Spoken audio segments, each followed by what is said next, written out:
अब बिहार में मुख्यमंत्री के पद के कौन दावेदार है साहब? तेजस्वी यादव। कोई योग्यता नहीं, राजा का बेटा राजा नहीं बनेगा। लोकतंत्र जिंदाबाद। नेता का बेटा सड़ा हुआ हो, पढ़ा हुआ नहीं हो, मेंटल हो, वो विधायक बनेगा, सांसद बनेगा, मुख्यमंत्री बनेगा।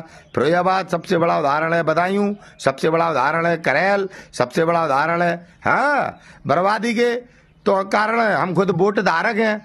अब शिवपाल सिंह यादव जी इतने साल में जसवंत नगर को नहीं चमका पाए, अब क्या चमकाएंगे? सैपई परिवार के लोग मैनपुरी में इतने सालों में नहीं कर पाए, सत्ता में रहे, सब कुछ रहे, अब मैनपुरी के लिए क्या करेंगे? हमारा वोट बेवजह लेके किस तरीके की मौज काट रहे, महंगाई हो, पिछड़ गए हैं, किस तरीके से आज मैनपुरी की जनता, किस तरह से बदायूं की जनता, आजमगढ़ की जनता आज प्रताड़ित है, पिछड़ी हुई है, नौजवान आज समस्याओं से जूझ रहा है। तो उसका प्रमुख कारण जो सैपई परिवार है, जो समाजवाद के नाम पर भ्रष्टाचार, समाजवाद के नाम पर भ्रष्टाचार, अधिकारियों का शोषण ये करते हैं, गुंडों को संरक्षण ये देते हैं, आज साहूकार बनने। आजम खान देखो तो सही जे आईपीएस अधिकारियों से जूते साफ कराने वाला मौलवी बन गया है। मोदी जी कमाल के आदमी हैं, मान गए अमित शाह जी को, बताओ अब मौलवी बन गया। देखो, अगर से सत्ता में रह के इतना मीठा बोल रहा होता, शायद है कि आज नरेंद्र मोदी जी देश के प्रधानमंत्री बनते। हाँ, ऐसा इनका चरित्र होता। सत्ता में रहते थे ना, खाकी रंग की चड्डी दिखती थी, खाकी रंग की महिलाएं चड्डी पहने हैं। इनकी आंखों का नूर इतना चमकदार था कि आप साड़ी पहने हो तो भी इन्हें दिखेगी कि साहब चड्डी कौन सी पहने हो, किस रंग की पहने हो। जो मौलवी साहब की सच्चाई बता रहे हैं, इन लोगों के शब्द हैं जे अब मौलवी साहब नहीं दोहराएंगे। अब जेल काटे आए हैं, पहले जो फर्जी मुकदमे में न जाने कितने ही मुसलमानों को इनने जेल कटा दिए। जी आजम खान साहब, पप्पू यादव भी बन गया है समाज सेवक। जे वही पप्पू यादव है जिसने बहन बेटियां नहीं देखी, जिसने औरत आदमी नहीं देखा, जिसने कब्जा किया है, जिसने गोली चलाई है, जिसके कारण लोग बिहार छोड़ के भागने पर मजबूर हुए। जब वही पप्पू यादव है डॉन, जे समाज सेवी नहीं है, ये नोट बांट के सांसद बन के अपनी लूट की कमाई बचा रहा है, अपने आप को बचाए हुए है। जे वही पप्पू यादव है डॉन। अब मोदी जी हैं तो भैया, मोदी जी हैं तो सब कुछ है भैया। अब देखो कैसे बन गए हैं ये लोग समाज सेवी। और जो समाज सेवी बने रहे तो मोदी जी का रहना बहुत जरूरी है। बिहार की पूरी जनता को इन्हें बता देना चाहिए, पप्पू यादव पी के, हम लोग नहीं पी रहे। हाँ, नरेंद्र मोदी जी को वोट दिया हमने कि आप भ्रष्टाचार से लड़ो, घर में घुस के आतंकवादियों को मारो। नरेंद्र मोदी जी मार रहे हैं। और जो लोग आतंकवादी घटनाओं पर राजनीति करते थे, तुष्टीकरण की राजनीति करते थे, जिनकी सत्ता में राम मंदिर नहीं बन पाएगा, बंटवारा करते वक्त बाप बन गए थे, बंटवारा करते वक्त बाप बन गए थे।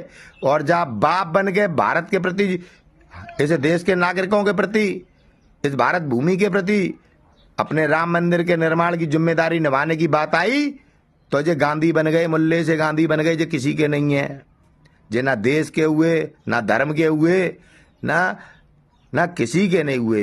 ये वो लोग हैं।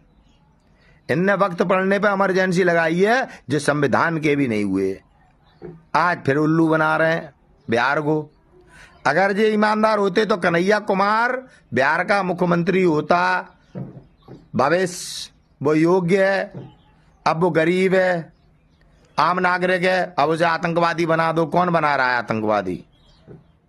कौन उस योग्य नौजवान पे जो आंख में आंख डाल के बात कर सकता है, जो आपके हर बात का आपकी भाषा में राजनीतिक तौर पर जवाब दे सकता है? उसकी ना तेजस्वी को पड़ी है, ना पीके को याद आ रही है, ना राहुल जी को याद आ रही है, ना अखिलेश को याद आ रही है। अगला पिछड़ा करके जो अपना पिछवाड़ा बचा रहे हैं, जो अपनी चोरी बचा रहे हैं। जे एक जेएस यूनिवर्सिटी नहीं है, सैपई परिवार की काली कमाई का अड्डा। देश में ऐसी न जाने कितनी यूनिवर्सिटी और न जाने कितने सुकेश यादव है फर्जी कुलपति, ऐसे न जाने कितने प्रोफेसर हैं। ये बहुत बड़ा स्कैम है। लोग मारे जाते हैं लेकिन जो चोर नहीं पकड़े जाते। अब मोदी है, चोर जा रहे जेल, चोर। चोर। और आने वाले समय में ये जितने भी नकल कराने वाले सेंटर है सीज होंगे और ये चोर जेल में होंगे। जो मोदी है, जो मोदी है, कार सेवकों पे गोली चलाते वक्त धर्म याद नहीं आया। और जब मुसलमान अपराधियों पे कार्रवाई होती है और वो मर जाते हैं तो कहा जाता है कि वो मोदी जी की सरकार में साजिश करके मार दिया। और जब ये डंके की चोट पे फोन सुना के पत्नियों को और उनके पतियों को अतीक मारते थे, अंसारी मारते थे, तब ये पुलिस वालों को मार देते थे, तब अखिलेश चुप रहते थे। अखिलेश बौने बन जाते थे, गूंगे, फेविक्विक लग जाता था इन राष्ट्रभक्तों के। जब साबुद्दीन गुंडागर्दी करके किसी को मार दिया करता था, अपहरण कर लिया करता था, ये गूंगी अम्मा बन जाते थे। यही अगड़ा पिछड़ा पीडीए नायक खलनायक सबरे, हाँ सबरे चुप मौन हो जाते थे।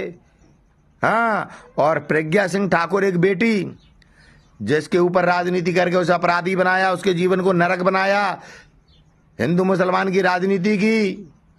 ऐसे गंदे लोग आज लोकतंत्र की दुहाई दे रहे हैं। आज जिन लोगों के कारण आज हमारे भारत के नागरिकों को जिन लोगों ने इस तरह से तुष्टीकरण की राजनीति से प्रताड़ित किया, कार सेवक भी किसी के बच्चे थे, गोली चला दी गई।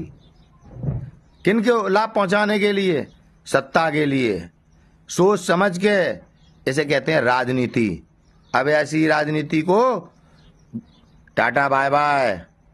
एक रहोगे तो सेफ रहोगे। मोदी है तो मुमकिन है। जय बिहार, भारत माता की जय।